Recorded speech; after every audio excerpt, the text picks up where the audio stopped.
तीजी जरूरी चीज हैगी है प्रशंसा। वो क्यों चाहिए है? मैं मीरा नूं एक बेनती करा कि जदों तुसीं सवेरे काम ते गए ना, सवेरे इशनान किया, कपड़े छड़ गए, पुराने कपड़े सुट दिते, नवे कपड़े पा लए, भोजन किया, भांडे जूठे छड़ के तुसीं चले गए। फिर पिछों पता की होया? कपड़े अपने आप ही उड़ के गए, वाशिंग मशीन च पै गए। अपने आप ही ਉਹਦੇ ਵਿੱਚ सोप पै गया, सर्फ पै गया, अपने आप ही मशीन चल पई, कपड़े धोते गए, अपने आप कपड़े मशीन चों निकले, ड्रायर च पै गए, सुक गए, ड्रायर चों अपने आप कपड़े निकले, अपने आप ही प्रेस हो गए, प्रेस हो के तय लग के हैंगर च टंग के अलमारी च चले गए। तुसीं कोलियां प्लेटां गिलास रख के गए सी, अपने आप उड़ियां, उड़ के वाश बेसिन चली गईयां, पानी टूटी चल पई, अपने आप धोतियां गईयां, अपने आप वो थां सिर लग गईयां। बैड दी चद्दर आपे विच की कूड़ा खिल रहा सी, अपने आप हूवर चल पे, अपने आप ही घर की सफाई हो गई। जराबा सुट के गई सी, होर चीज़ां सुट के गई सी, सारा कुछ सेट हो गया। जुतियां खड़ियां अपने आप उड़ के गईयां, रैक च पै गईयां। ये सारा कुछ अपने आप होया? ਇਹਨਾਂ ਲਈ ਆਪਣੇ ਆਪ ਹੀ ਹੁੰਦਾ। ਚਮਤਕਾਰ ਹੁੰਦੇ ਆ ਦੁਨੀਆ 'ਚ। ਉਹ ਕਹਿੰਦੇ ਚਮਤਕਾਰ ਇਹੋ ਹੀ ਹੁੰਦਾ ਘਰ 'ਚ ਬਸ। ਹਾਂ ਦੇਖੋ ਹੁਣ ਕੀ ਹੈ, ਇਹ ਸਾਰੀਆਂ ਚੀਜ਼ਾਂ ਆਪਣੇ ਆਪ ਨਹੀਂ ਹੋਈਆਂ, ਸਾਡੇ ਵਾਸਤੇ ਕਿਸੇ ਨੇ ਕੀਤੀਆਂ ਨੇ। ਉਹ ਕਿਹਨੇ ਕੀਤੀਆਂ ਨੇ? ਘਰ ਦੀ ਮਾਲਕਣ ਨੇ, ਘਰ ਦੀ ਰਾਣੀ ਨੇ। उन्हें इतना कुछ किया तुहाडे वास्ते। ये नहीं कि अपने आप ही सब्जी कट्टी गई, अपने आप ही तेल च पै गई, अपने आप ही तड़का कटिया गया, तेल च पै गया, सब्जी बन गई, आप ही आटा गुन्निया गया, आप ही रोटियां पक गई। नहीं, किसी ने किया है साडे लिए। ते जिन्हें साडे लिए इतना कुछ किया है कि बदले च तुसीं उहनूं एक थैंक्स भी नहीं कहोगे, सिर्फ जबान नाल ही कहना, धन्नवाद भी नहीं कहोगे। देखो जिस घर विच पति पत्नी का धन्नवाद नहीं करता दिते हुए सुखों के लिए, उसकी प्रशंसा नहीं करता कि तेरी सब्जी बहुत टेस्टी सी, बहुत बढ़िया सब्जी बनाई, रोटी बड़ी बढ़िया बनाई, जहाँ घर में बड़ा सजा के रखिया। जिस घर में पति पत्नी की प्रशंसा नहीं करता, उस घर में पत्नी काम कर करके फिर थक जाती है, क्योंकि उन्हें पता नहीं मेरे बदले च मिलना तो कुछ नहीं है। जो बदले च कोई कह दे, उसकी प्रशंसा कर दे, बहुत सोहना घर सजाया, बड़ी सोहनी सब्जी बनी, तो उसकी सारी थकावट ले जाती है, वो तंदुरुस्त प्रसन्न ते अरोग हो जाती है। कि इस गल नाल बीबियां सहमत ने? मनदे इस गल? प्रशंसा चाहिए है, बिल्कुल। प्रशंसा जिहड़ी है इस आत्मा की खुराक है। एक एग्जांपल के तौर पे, हाँ जी दसो तुसीं। प्रशंसा दे नाल नाल अद्धा घंटा हेल्प भी चाहिए है। बिल्कुल, क्योंकि इन्हां देशां दे विच बीबियां काम ही कर रहीआं ने। क्योंकि बंदे कहंदे ਅਸੀਂ 14 ਘੰਟੇ ਕੰਮ ਕਰਕੇ ਆਏ ਆ, ਸਾਨੂੰ ਕੁਝ ਨਹੀਂ ਕਹਿਣਾ, ਨਾ ਸਾਨੂੰ ਆਪਣਾ ਤੁਸੀਂ ਦੁੱਖ ਦਾਰੂ ਦੱਸਣਾ, ਨਾ ਘਰ ਦੇ ਕੰਮ ਸੁਣਾਣੇ ਆ, ਅਸੀਂ ਸਵੇਰੇ ਉੱਠ ਕੇ ਕੰਮ ਤੇ ਜਾਣਾ। ਆਪੂ ਸਮਝ ਜਾਂਦੇ ਆ। ਅੰਕਲ ਜੀ ਤੁਹਾਡੀ ਪ੍ਰੈਜ਼ੀਡੈਂਟ ਅਗਲੇ ਸਾਲ ਦੀ ਹੈ। ਨਹੀਂ ਲਿਸਨ, ਉਹਨਾਂ ਨੂੰ ਇਹ ਨਹੀਂ ਪਤਾ ਲੱਗਦਾ ਵੀ 8 ਘੰਟੇ ਲੇਡੀ ਨੇ ਸਿਰਫ 8 ਘੰਟੇ ਬਾਹਰ ਕੰਮ ਕੀਤਾ, ਪਰ ਉਹਨੇ 4 ਘੰਟੇ ਜਾਣ ਤੋਂ ਪਹਿਲੇ ਕੀਤਾ ਤੇ 4 ਘੰਟੇ ਉਹਨੇ ਘਰ ਆ ਕੇ ਵਾਪਸ ਵੀ ਕੀਤਾ। ठीक है, ਉਹਨੇ 16 ਆਵਰ ਕੀਤੇ ਤੇ ਹੁਣ ਉਹਨੂੰ ਕੱਲੀ ਪ੍ਰਸ਼ੰਸਾ ਨਹੀਂ, ਉਹਨੂੰ ਅੱਧਾ ਘੰਟਾ ਨਾਲ ਹੈਲਪ ਵੀ ਚਾਹੀਦੀ। ठीक है जी, बहुत बढ़िया गल है जी। ठीक है ਮਨਦੀਪ ਦਾ ਇਹ ਜਿਹੜਾ ਭਾਈ ਸਾਹਿਬ ਜੀ ਐਦਾਂ ਹੈ ਨਾ ਜੀ, ਜਿਹੜਾ ਆਪਣੇ ਸਿੱਖਾਂ ਦੇ ਵਿੱਚ ਨਾ ਇਹ ਦੋ ਧੜੇ ਹੁੰਦੇ ਹੈਗੇ। ਇੱਕ ਹੁੰਦੇ ਹੈਗੇ ਜੀ, ਇਹਨੂੰ ਅਸੀਂ ਪੰਜਾਬੀ ਚ ਕਹਿ ਲਓ ਪਾਪੇ ਤੇ ਖੱਤਰੀ ਦੀ, ਇੱਕ ਹੁੰਦੇ ਜੀ ਜੱਟ। ਜੱਟ ਜਿਹੜਾ ਹੈ ਜੀ ਉਹ ਬਹੁਤ ਘੱਟ ਥੈਂਕ ਯੂ ਕਰਦਾ ਹੈ, पापा हमेशा थैंक यू शुरू करता है। पापा जो है वो थैंक यू करता रहे, जट जो वो पापे वाल वेख जाता है, यार ये वही थैंक यू करिए। देखो जी कल्चर जो है ना भाई साहब, ये अपने सिखा के कदे ऑबजर्व करके वेखियो, जो कल्चर हैगा ये कोई रूरल कल्चर कह लो या अर्बन कल्चर कह लो, ये थैंक यू कहना जो है ना जी, ये अर्बन ਦੇ ਵਿੱਚ ਜ਼ਿਆਦਾ ਹੈਗਾ, ਪਿੰਡਾਂ ਦੇ ਵਿੱਚ ਤਾਂ ਕੋਈ ਥੈਂਕ ਯੂ ਨਹੀਂ ਕਹਿੰਦਾ। ਪਰ ਅੰਕਲ ਜੀ ਉਹ ਤਾਂ ਉਹਨਾਂ ਨੂੰ ਦੱਸਣ ਦੇ ਨੇ, ਜਿਹੜੇ ਨਹੀਂ ਕਹਿੰਦੇ, ਜਿਹੜੇ ਕਹਿੰਦੇ ਉਹ ਤਾਂ ਵਿਚਾਰੇ 2-4 ਵਾਰੀ ਹੋਰ ਕਹਿਣਗੇ। ਹੁਣ ਜਿਹੜੀ ਮਨਦੀਪ ਨੇ ਗੱਲ ਕੀਤੀ ਹੈ ਜੀ, ਬੀਬੀ ਨੇ ਇਹ ਬਹੁਤ ਸਹੀ ਗੱਲ ਕੀਤੀ ਹੈ ਕਿ ਇੱਥੇ ਔਰਤ ਨੂੰ ਡਬਲ ਕੰਮ ਕਰਨਾ ਪੈਂਦਾ, ਘਰ ਦਾ ਕੰਮ ਵੀ, ਬੱਚਿਆਂ ਨੂੰ ਸਾਹਮਣਾ ਹੈ, ਬੱਚਿਆਂ ਦਾ ਕੰਮ ਵੀ ਤੇ ਬਾਹਰ ਕੰਮ ਕਰਕੇ ਆਉਣਾ, ਸਬਜ਼ੀ ਰੋਟੀ ਬਾਟੀ ਬਣਾਉਣੀ, ਬੱਚਿਆਂ ਦਾ ਦੇਖਣਾ, ਤੇ ਇਹ ਕੋਈ ਕਾਰਡ ਲੈ ਕੇ ਆਉਣੇ ਆ, ਕੋਈ ਬੰਦਾ ਬਿਮਾਰ ਹੋ ਗਿਆ, ਕੋਈ ਚੱਲ ਬਸੇ ਆ ਉਹਨੂੰ ਜਾ ਰੱਖਣਾ ਵੀ ਭਾਈ ਆਪਾਂ ਉਹਦੇ ਘਰ ਜਾਣਾ ਉਹਦੇ ਘਰ ਜਾਣਾ ਸਾਰੀ ਬਹੁਤ ਬੜੀ ਜਵਾਨੀ ਹੁੰਦੀ ਹੈ ਛੋਟੇ ਮੋਟੇ ਕੰਮ ਜ਼ਿਆਦਾ ਹੁੰਦੇ ਨੇ ਸਗੋਂ। ਡੈਫੀਨਿਟਲੀ ਜ਼ਿਆਦਾ ਤੁਸੀਂ ਹੁਣ ਆਪਣੇ ਖਾਤੇ ਦੇ ਵਿੱਚ ਹੈਲਪ ਦਾ ਵੀ ਅੱਧਾ ਘੰਟਾ ਮੈਂ ਲਿਖ ਲੈਂਦਾ ਜੀ, ਬਿਲਕੁਲ ਬਿਲਕੁਲ। ਮੇਰੀ ਮਤਲਬ ਮੈਨੂੰ ਤੁਹਾਡੇ ਤੋਂ ਬਹੁਤ ਕੁਝ ਸਿੱਖਣ ਨੂੰ ਮਿਲਦਾ, ਮੈਂ ਆਪਣਾ ਬੇਟਾ ਹੈਲਪ ਦਾ ਵੀ ਲਿਖ ਲੈਂਦਾ। ਇੱਕ ਸਵਾਲ ਹੋਰ ਆ, ਇਹਦਾ ਪਤੀ ਪਤਨੀ ਦਾ ਹੋਈ ਜਾਂਦਾ, ਜਿੱਥੇ ਹੁਣ ਆਪਣੇ ਹੈਗੀਆਂ ਮਦਰਾਂ ਹੈਗੀਆਂ ਉਹ ਕੰਮ ਕਰਦੇ ਆ, ਉਹਨਾਂ ਦੀ ਗਿਣਤੀ ਕਿੱਥੇ ਹੁੰਦੀ ਫਿਰ? ਉਹ ਸਾਡੇ ਅੰਕਲ ਦਾ ਇੱਕੋ ਤਾਂ ਖਤਮ ਹੋਇਆ ਕੋਰਸ, ਅੱਜ ਇੱਕ ਕਲਾਸ ਹੈ, ਇੱਕ ਸਬਜੈਕਟ ਹੈ ਚੱਲਣ ਦੇ, ਸਹੁਰੇ ਦਾ ਵੀ ਆਉਣਾ। ਦੇਖੋ ਪ੍ਰਸ਼ੰਸਾ ਇੰਨੀ ਜ਼ਰੂਰੀ ਕੀਮਤੀ ਹੈ। ਕਿੰਨੇ ਬਣਦਾ ਦਿਖਾਉਣਾ ਉਹਨਾਂ ਨੇ ਤਾਂ। ਹਾਂਜੀ ਦੇਖੋ ਸਿਫਤ ਇੰਨੀ ਜ਼ਰੂਰੀ ਹੈ। ਇੱਕ ਚਿੱਤਰਕਾਰ ਜਿਹਨੇ ਤਸਵੀਰ ਤਿਆਰ ਕੀਤੀ ਹੈ, ਪੇਂਟਿੰਗ ਕੀਤੀ ਹੈ, ਤੇ ਜੇ ਤੁਸੀਂ ਉਹਦੀ ਪੇਂਟਿੰਗ ਦੀ ਸਿਫਤ ਨਾ ਕਰੋ, ਵੈਲਿਊ ਨਾ ਪਾਓ, ਕਦਰ ਨਾ ਕਰੋ, ਉਹ ਤੁਹਾਨੂੰ ਪੈਸੇ ਲੈ ਕੇ ਵੀ ਤੁਹਾਨੂੰ ਵੇਚਣ ਨੂੰ ਤਿਆਰ ਨਹੀਂ ਹੁੰਦਾ। ਪਰ ਪੇਂਟਰ ਦੀ ਪੇਂਟਿੰਗ ਦੀ ਤੁਸੀਂ ਸਿਫਤ ਕਰਦੇ ਹੋ, ਉਹ ਖੁਸ਼ ਹੋ ਕੇ ਫ੍ਰੀ ਵੀ ਦੇਣ ਨੂੰ ਤਿਆਰ ਹੋ ਜਾਂਦਾ ਹੈ। ਕਿਉਂ? ਕਿਉਂਕਿ ਉਹਦੀ ਸ਼ਲਾਘਾ ਹੋਈ, ਉਹਦੀ ਪ੍ਰਸ਼ੰਸਾ ਹੋਈ ਹੈ। ਪ੍ਰਸ਼ੰਸਾ ਬਹੁਤ ਵੱਡਾ ਇੱਕ ਗੁਣ ਹੈ। ਜਦੋਂ ਤੁਸੀਂ ਚੰਗੇ ਕੰਮ ਦੀ ਪ੍ਰਸ਼ੰਸਾ ਕਰਦੇ ਹੋ ਤੇ ਦੂਜੇ ਧਿਰ ਦੇ ਵਿੱਚ ਉਸ ਕੰਮ ਨੂੰ ਕਰਨ ਦਾ ਹੋਰ ਉਤਸ਼ਾਹ ਜ਼ਿਆਦਾ ਪੈਦਾ ਹੋ ਜਾਂਦਾ ਹੈ। ਇੱਕ ਛੋਟੀ ਜਿਹੀ ਤੁਹਾਨੂੰ ਮੈਂ ਗੱਲ ਸੁਣਾਵਾਂ। ਕੋਈ ਔਰਤ ਵਿਆਹ ਕੇ ਆਈ ਔਰ ਖਾਣੇ ਦੇ ਵਿੱਚ ਇੰਨੀ ਐਕਸਪਰਟ ਸੀ, ਉਹਨੇ ਰੋਜ਼ ਨਵੀਂ ਤੋਂ ਨਵੀਂ ਡਿਸ਼ ਬਣਾਣੀ, ਨਵੀਂ ਤੋਂ ਨਵੀਂ ਸਬਜ਼ੀ ਤਿਆਰ ਕਰਕੇ ਉਹਨੇ ਟੇਬਲ ਤੇ ਸਜਾਣੀ, ਸਾਰੇ ਪਰਿਵਾਰ ਨੇ ਮਿਲ ਕੇ ਉਹ ਭੋਜਨ ਕਰਨਾ। ਤੇ ਕਰਦਿਆਂ ਕਰਦਿਆਂ ਵਿਆਹ ਦੇ 20 ਸਾਲ ਹੋ ਗਏ, ਬੱਚੇ ਵੀ ਜਵਾਨ ਹੋ ਗਏ, ਕੋਈ 16 ਸਾਲ ਦਾ ਬੇਟਾ ਹੈ, ਕੋਈ 18 ਸਾਲ ਦਾ ਬੇਟਾ ਹੈ, ਕੋਈ 30-12 ਸਾਲ ਦੀ, ਕੋਈ ਐਸਾ, ਬੱਚੇ ਵੀ ਵੱਡੇ ਹੋ ਗਏ। 20 ਸਾਲ ਉਸ ਔਰਤ ਨੇ ਰੋਜ਼ ਖਾਣਾ ਤਿਆਰ ਕਰਕੇ, ਨਵੀਂ ਨਵੀਂ ਸਬਜ਼ੀਆਂ, ਮਿੱਠਾ ਤਿਆਰ ਕਰਕੇ ਸ਼ਾਮ ਨੂੰ ਟੇਬਲ ਤੇ ਸਜਾਣਾ।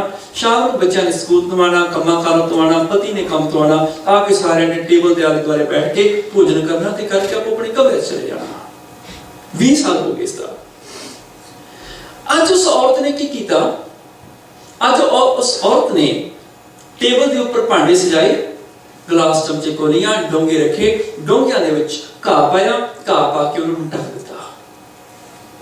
ਬੱਚੇ ਕੰਮ ਤੋਂ ਵਾਪਸ ਆਏ, ਪਤੀ ਕੰਮ ਤੋਂ ਵਾਪਸ ਆਇਆ, ਸਾਰੇ ਟੇਬਲ ਦੇ ਆਲੇ ਦੁਆਲੇ ਬੈਠ ਗਏ। ਬੈਠ ਕੇ ਜਦੋਂ ਖਾਣਾ ਖਾਣ ਲੱਗੇ, ਡੋਂਗਿਆਂ ਤੋਂ ਉਹਨਾਂ ਨੇ ਢੱਕਣ ਚੁੱਕੇ, ਦੇਖਿਆ ਘਾਹ, ਤੇ ਘਾਹ ਦੇਖਦਿਆਂ ਸਾਰੇ ਇੱਕਦਮ ਅੱਗ ਬਬੂਲਾ ਹੋ ਗਏ, ਕ੍ਰੋਧ ਵਿੱਚ ਆ ਗਏ। ਪਤੀ ਕਹਿਣ ਲੱਗਾ ਪਤਨੀ ਨੂੰ, ਅਸੀਂ ਪਸ਼ੂ ਹਾਂ, ਅਸੀਂ ਡੰਗਰ ਹਾਂ, ਸਾਡੇ ਵੀ ਘਾਹ ਪਾਇਆ ਹੋਇਆ ਹੈ। ਬੱਚੇ ਇੱਕਦਮ ਭੜਕ ਉੱਠੇ, ਮਾਂ ਸਾਨੂੰ ਪਸ਼ੂ ਸਮਝਿਆ ਹੋਇਆ, ਆ ਸਾਡੇ ਵੀ ਘਾਹ ਪਾਇਆ, ਅਸੀਂ ਜਾਨਵਰ, ਇਹ ਤੂੰ ਕੀ ਕੀਤਾ? ਪਤੀ ਵੀ ਗੁੱਸੇ 'ਚ ਆ ਗਿਆ, ਬੱਚੇ ਵੀ ਗੁੱਸੇ 'ਚ ਆ ਗਏ। ਬੱਚੇ ਮਾਂ ਨੂੰ ਝਿੜਕਣ ਲੱਗ ਗਏ, ਪਤਨੀ ਨੂੰ ਪਤੀ ਝਿੜਕਣ ਲੱਗ ਗਿਆ, ਦੇਖ ਅਸੀਂ ਪਸ਼ੂ, ਅਸੀਂ ਡੰਗਰ, ਸਾਡੇ ਸਾਹਮਣੇ ਘਾਹ ਪਾਇਆ ਹੋਇਆ ਹੈ। ਜਦੋਂ ਝਿੜਕਣ ਲੱਗ ਗਏ ਤੇ ਉਹ ਔਰਤ ਕੁਛ ਵੀ ਨਹੀਂ ਬੋਲੀ, ਚੁੱਪਚਾਪ ਖੜੀ ਮੁਸਕਰਾਉਂਦੀ ਰਹੀ। ਜਦੋਂ ਪਤੀ ਬੋਲ ਬੋਲ ਕੇ ਥੱਕ ਗਿਆ, ਜਦੋਂ ਬੱਚੇ ਬੋਲ ਬੋਲ ਕੇ ਥੱਕ ਗਏ, ਅਸੀਂ ਪਸ਼ੂ, ਅਸੀਂ ਡੰਗਰ, ਸਾਡੇ ਸਾਹਮਣੇ ਘਾਹ ਪਾਇਆ, ਜਦੋਂ ਬੋਲ ਬੋਲ ਕੇ ਥੱਕ ਗਏ ਤੇ ਪਤਨੀ ਬੜੇ ਪਿਆਰ ਦੇ ਨਾਲ ਬੋਲੀ, ਕਹਿੰਦੇ ਕਿ ਤੁਹਾਨੂੰ ਇਹ ਘਾਹ ਹੈ? ਮੈਂ ਤਾਂ ਸੋਚਿਆ ਤੁਹਾਨੂੰ ਪਤਾ ਹੀ ਨਹੀਂ ਲੱਗਦਾ ਮੈਂ ਕੀ ਪਾਨੀ ਆ, ਰੋਜ਼ ਪਾਨੀ ਆ, ਚੁੱਪ ਕਰਕੇ ਖਾ ਕੇ ਕਮਰੇ 'ਚ ਚਲੇ ਜਾਂਦੇ, ਮੈਨੂੰ ਤਾਂ ਪਤਾ ਨਹੀਂ ਸੀ। ਤੁਹਾਨੂੰ ਤੇ ਬੜੀ ਪਛਾਣ ਹੈ, ਘਾਹ ਹੈ। 20 ਸਾਲ ਨਵੀਂ ਤੋਂ ਨਵੀਂ ਸਬਜ਼ੀ ਬਣਾ ਕੇ ਤੁਹਾਨੂੰ ਖਵਾਈ, ਨਵੀਂ ਤੋਂ ਨਵੀਂ ਮਿੱਠੀ ਚੀਜ਼ ਤੁਹਾਨੂੰ ਬਣਾ ਕੇ ਖਵਾਈ। 20 ਸਾਲ ਤੇ ਤੁਸੀਂ ਥੈਂਕ ਯੂ ਕਿਹਾ ਨਹੀਂ, ਧੰਨਵਾਦ ਕਿਹਾ ਨਹੀਂ। ਅੱਜ ਇੱਕ ਦਿਨ ਘਾਹ ਮਿਲ ਗਿਆ ਤੇ ਲੜਨ ਨੂੰ ਆ ਗਏ ਤੁਸੀਂ। ਅੱਜ ਆਲੋਚਨਾ ਸ਼ੁਰੂ ਕਰ ਦਿੱਤੀ, ਨੁਕਤਾਚੀਨੀ। ਜੇ 20 ਸਾਲ ਤੁਸੀਂ ਥੈਂਕ ਯੂ ਨਹੀਂ ਕਿਹਾ, ਅੱਜ ਇੱਕ ਦਿਨ ਤੁਹਾਨੂੰ ਨੁਕਤਾਚੀਨੀ ਕਰਨ ਦਾ ਕੋਈ ਅਧਿਕਾਰ ਨਹੀਂ ਹੈ। 20 ਸਾਲ ਚੰਗੀਆਂ ਚੀਜ਼ਾਂ ਦਾ ਧੰਨਵਾਦ ਨਹੀਂ ਕੀਤਾ, ਅੱਜ ਇੱਕ ਦਿਨ ਘਾਹ ਆ ਗਿਆ ਤੇ ਤੁਹਾਨੂੰ ਲੜਨ ਦਾ ਕੋਈ ਅਧਿਕਾਰ ਨਹੀਂ ਹੈ। ਜਦੋਂ ਇੰਨੀ ਗੱਲ ਕਹੀ, ਪਤੀ ਇੱਕਦਮ ਸ਼ਾਂਤ ਹੋ ਗਿਆ ਤੇ ਅੱਖਾਂ 'ਚ ਹੰਝੂ ਆ ਗਏ, ਬੱਚੇ ਰੋ ਪਏ। ਮਾਂ ਬਹੁਤ ਚੰਗਾ ਕੀਤਾ, ਘਾਹ ਪਾਇਆ, ਸੱਚਮੁੱਚ ਅਸੀਂ ਇਨਸਾਨ ਨਹੀਂ, ਅਸੀਂ ਪਸ਼ੂ ਹਾਂ। ਇਨਸਾਨ ਹੁੰਦੇ ਤੇ ਥੈਂਕ ਯੂ ਕਰਦੇ, ਅਸੀਂ ਵੈਲਿਊ ਜਾਣਦੇ ਇਸ ਕੀਮਤੀ ਭੋਜਨ ਦੀ।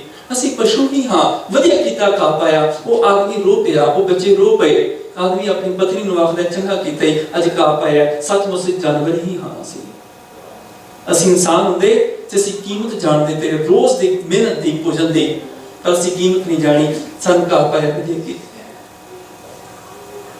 ਕਹਿਣ ਤੋਂ ਭਾਵ ਪ੍ਰਸ਼ੰਸਾ ਬਹੁਤ ਜ਼ਰੂਰੀ ਹੈ, ਔਰ ਇੰਨੀ ਜ਼ਰੂਰੀ ਹੈ ਜਿਸ ਘਰ ਵਿੱਚ ਪ੍ਰਸ਼ੰਸਾ ਨਹੀਂ ਹੈ ਚੰਗੇ ਕੰਮਾਂ ਦੀ, ਉੱਥੇ ਚੰਗੇ ਕੰਮ ਕਰਦੇ ਕਰਦੇ ਖਤਮ ਹੋ ਜਾਣਗੇ।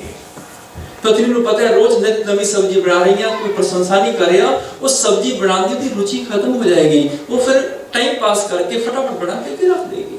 उन्हें पता है रोज घर सजा के रख दिया, कभी किसी ने ये नहीं किया घर बहुत खूबसूरत सजाया है, हौली हौली उसका सजावट का ध्यान खत्म होते खत्म हो जाएगा, घर में सजावट खूबसूरती खत्म हो जाएगी। इस करके जीवन दे विच प्रशंसा अति जरूरी है। जिन्ना चिर प्रशंसा नहीं है उन्ना चिर ना मन खुश होएगा, ना सेहत चंगी रहेगी। गल की 100 आदमी इकट्ठे मिलके एक कैंप ते लगा सकते हैं, पर घर सिर्फ एक औरत ही बना सकती है। वो उदों बनाएगी जदों ओदी कीती मेहनत दी तुसी प्रशंसा करो, फिर वो तुहाडे मकान नूं घर बना देगी। इस गल नाल सहमत हो तुसी? बिल्कुल 100%। प्रशंसा दे नाल दूजे दे चेहरे ते खुशी आ जाती है। जदों कोई ओदी प्रशंसा करदा है ओदी रूह नूं खुराक मिल जाती है, वो खुश हो जाता है। जदों चेहरा खुश हो जाता है उदों खुश चेहरे दे कोल रोग दा आना बहुत औखा है। वो फिर रोगी नहीं हो सकता, तंदुरुस्त रहेगा। वो पत्नी अरोग रहेगी, तंदुरुस्त रहेगी, जिहदे चेहरे ते मुस्कुराहट ते खुशी होएगी, रोग दे नेड़े नहीं आएगा। उस घर विच अरोगता तंदुरुस्ती बनी रहेगी।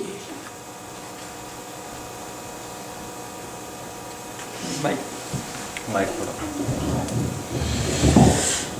ਤੁਹਾਨੂੰ एक गल दा पता है, ਜਦੋਂ ਤੁਸੀਂ फोटो खिचानी हो उदों फोटोग्राफर एक गल कहंदा ਹੁੰਦਾ है, कुछ पता है की कहंदा है? स्माइल करो। स्माइल सारे ਨੂੰ पता है। मेरे तो पहले बोलते ਕਮਾਲ ਉਹ ਕਹਿੰਦਾ ਨਾ ਸਮਾਈਲ ਪਲੀਜ਼। ਹੁਣ ਦੱਸੋਗੇ ਕਿਉਂ ਕਹਿੰਦਾ ਉਹ? ਤੁਹਾਡੀ ਫੋਟੋ ਸਹੀ ਆ ਜੇ, फोटो सोहनी आवे। सहमत हो सारे? चलो मैंने बहुत ही मेहनत नहीं करनी पई। ਤੁਹਾਡੀ ਸੈਕਸੀ ਸੰਗਤ ਸਿਆਣੀ ਹੈ। हाँ जी अरे स्माइल कर दे। हाँ जी, देखो फोटोग्राफर कहता है स्माइल प्लीज, क्यों कहता है? ताकि ਤੁਹਾਡੀ फोटो सोहनी आवे।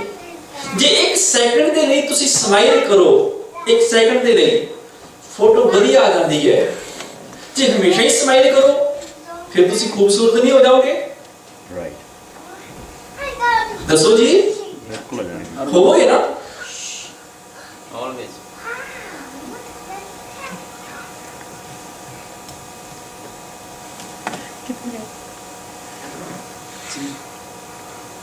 महक लेना। हाँ? महक लेना। हाँ जी, जेकर एक पल दे ਲਈ स्माइल करके ਤੁਸੀਂ ਸੋਹਣੇ ਲੱਗਦੇ ਹੋ, ਜੇ ਹਮੇਸ਼ਾ ਹੀ ਮੁਸਕਰਾਉਂਦੇ ਰਹੋ, ਹਮੇਸ਼ਾ ਹੀ ਚਿਹਰੇ ਤੇ ਸਮਾਈਲ ਹੋਵੇ, ਤੁਸੀਂ ਖੂਬਸੂਰਤ ਹੋ ਜਾਓਗੇ, ਸੋਹਣੇ ਲੱਗਣ ਲੱਗ ਜਾਓਗੇ। ਤੁਹਾਨੂੰ ਪਤਾ ਹੈ ਸਮਾਈਲ ਦੇ ਵਿੱਚ 5 ਅੱਖਰ ਹੁੰਦੇ ਨੇ, SMILE, ਤੇ ਇਹਨਾਂ ਦੀ ਫੁੱਲ ਫਾਰਮ ਕਿਸੇ ਨੂੰ ਪਤਾ ਕੀ ਹੁੰਦੀ ਹੈ?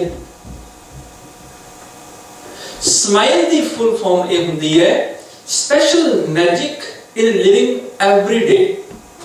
रोजाना की जिंदगी का एक जादू है।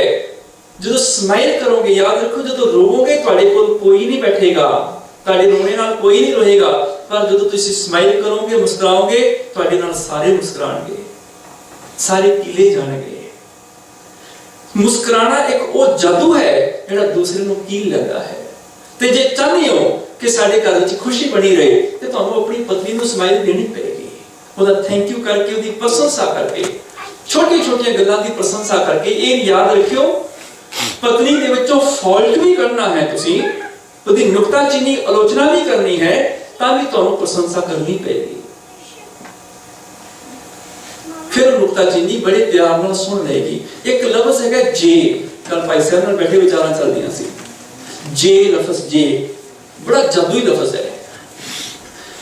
ਗੱਲਬਾਤ ਦੇ ਜੇ ਸ਼ੁਰੂ ਵਿੱਚ ਤੁਸੀਂ ਜੇ ਲਾ ਦਿਓਗੇ ਤੇ ਲੜਾਈ ਵੱਟ ਤੇ ਪਈ ਹੈ, ਫਿਰ ਝਗੜਾ ਕਿਤੇ ਨਹੀਂ ਗਿਆ। ਪਰ ਜੇ ਇਹ ਜੇ ਲਫ਼ਜ਼ ਤੁਸੀਂ ਗੱਲਬਾਤ ਦੇ ਵਿਚਕਾਰ ਲਗਾਓਗੇ ਤੇ ਇਹਦੇ ਨਾਲ ਦੀ ਰੀਸ ਕੋਈ ਨਹੀਂ। ਉਦਾਹਰਨ ਦੇ ਤੌਰ ਤੇ ਜੇ ਤੁਸੀਂ ਜੇ ਪਹਿਲਾਂ ਲਾ ਦਿੱਤਾ, ਜੇ ਚਾਹ ਨਾ ਬਣੀ, ਜੇ ਮੇਰੇ ਆਦੇ ਨੂੰ ਪਾਣੀ ਨਾ ਗਰਮ ਹੋਇਆ,